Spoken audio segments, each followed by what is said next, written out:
మెదక్ జిల్లాలో రైతుల ఆందోళన తీవ్ర ఉద్రిక్తంగా మారింది. ధాన్యం తరలింపుకు లారీలు అందుబాటులో లేకపోవడంతో రైతులు కలెక్టరేట్ ముందు రోడ్డుపై బైఠాయించి నిరసన చేపట్టారు. హవేలీ ఖన్పూర్ మండలం కొత్తపల్లికి చెందిన రైతులు ఎర్రటి ఎండను సైతం లెక్క చేయకుండా గంట పాటు ధర్నా చేశారు. కొనుగోలు కేంద్రానికి గత 20 రోజులుగా సరైన సంఖ్యలో లారీలు రావటం లేదని ఆగ్రహం వ్యక్తం చేశారు రైతులు. ఇక కలెక్టర్ వచ్చే వరకు ధర్నా విరమించబోమని రైతులు స్పష్టం చేశారు. పోలీసులు జోక్యం చేసుకుని త్వరలోనే లారీలు పంపిస్తామని నచ్చజెప్పే ప్రయత్నం చేసినప్పటికీ రైతులు వెనక్కి తగ్గలేదు. చివరకు ఘటనాస్థలానికి చేరుకున్న హవేలీ ఖన్పూర్ తహసీల్దార్ వెంటనే లారీలు పంపించేలా చర్యలు తీసుకుంటామని హామీ ఇవ్వటంతో రైతులు ఆందోళన విరమించారు. ఇక గంట పాటు సాగిన ఈ రాస్తారోకోతో మెదక్ ఎల్కతుర్తి రహదారిపై భారీగా ట్రాఫిక్ జామ్ ఏర్పడింది.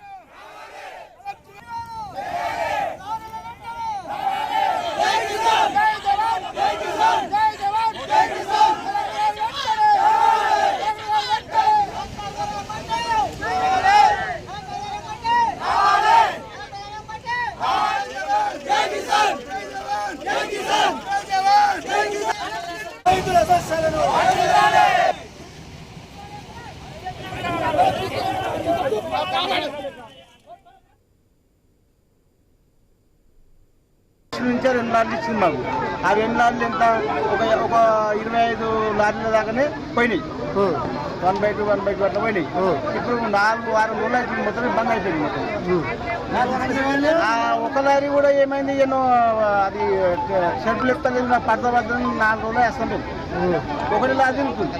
ఎన్ని రోజులు దాకా పోతే కాలం మీదకి వచ్చింది. ఇప్పుడు వారం రోజులు అవుతుంది. ఒక 4 బస్తాలు లేదు సార్. ఇప్పుడు ఎంఆర్ఎం మేడం ఇప్పుడు రాలేదు. నేను 6 గంటలకు పంపించింది.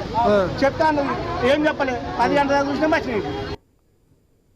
రైతుగా రైతుల ధర్నాకి సంబంధించిన లేటెస్ట్ అప్డేట్స్ మా ప్రతినిధి క్రాంతి కుమార్ ఫోన్ ద్వారా అందిస్తారు. క్రాంతి కుమార్, చెప్పండి. మెదక్ కలెక్టరేట్ ముందు రైతులు ధర్నా నిర్వహిస్తున్నట్లుగా కూడా తెలుస్తోంది. లారీలు రావటం లేదంటూ వారు ఆందోళన వ్యక్తం చేసి బైఠాయించారు రోడ్డుపై. ఈ ఆందోళనకు సంబంధించి లేటెస్ట్ అప్డేట్స్ ఏంటి? ఆశ, మనం చూసుకున్నట్లయితే ఉమ్మడి మెదక్ జిల్లా వ్యాప్తంగా రైతుల ఆందోళనలు నిత్యకృత్యం అవుతున్నాయి.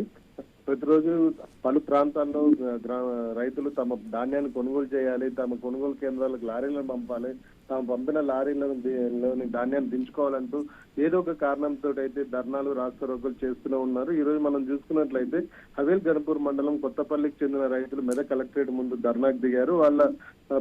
వాళ్ళ గ్రామానికి సంబంధించి ప్రతి సంవత్సరం యాసంగిలో 80 లారీలకు పైగా ధాన్యం ఉత్పత్తి అవుతుంది. కానీ ఇప్పటి వరకు 20 లారీలు మాత్రమే పంపించారట. ఇంకా 60 లారీలకు పైగా ధాన్యం గ్రామంలోనే కొనుగోలు కేంద్రాల్లో ఉంది. గత 20 రోజుల నుంచి కూడా ఒక్క లారీ కూడా రాలేదు. వచ్చిన అడపా లారీలు వచ్చాయంటూ వాళ్ళు తీవ్ర ఆందోళన వ్యక్తం చేశారు. కలెక్టర్ వచ్చి తమకు న్యాయం చేసే వరకు కూడా తాము రాస్తారోకో విరమించమంటూ కలెక్టరేట్ ముందర ఉన్న నేషనల్ హైవే పైన రైతులు బైఠాయించారు. దాదాపు ఎర్రటి ఎండలో గంట సేపు పైన బైఠాయించారు. పోలీసులు వచ్చి వాళ్ళకి నచ్చజెప్పే ప్రయత్నం చేసిన రైతులు వినలేదు. దీంతో తహసీల్దార్ వచ్చి భరోసా ఇచ్చారు. తక్షణం ఎమ్మటే లారీలను పంపిస్తామని చెప్పి తహసీల్దార్ వారికి భరోసా ఇవ్వడంతో రైతులు తమ ఆందోళన విరమించారు. Asha. Right Kranti Kumar, thank you for the updates.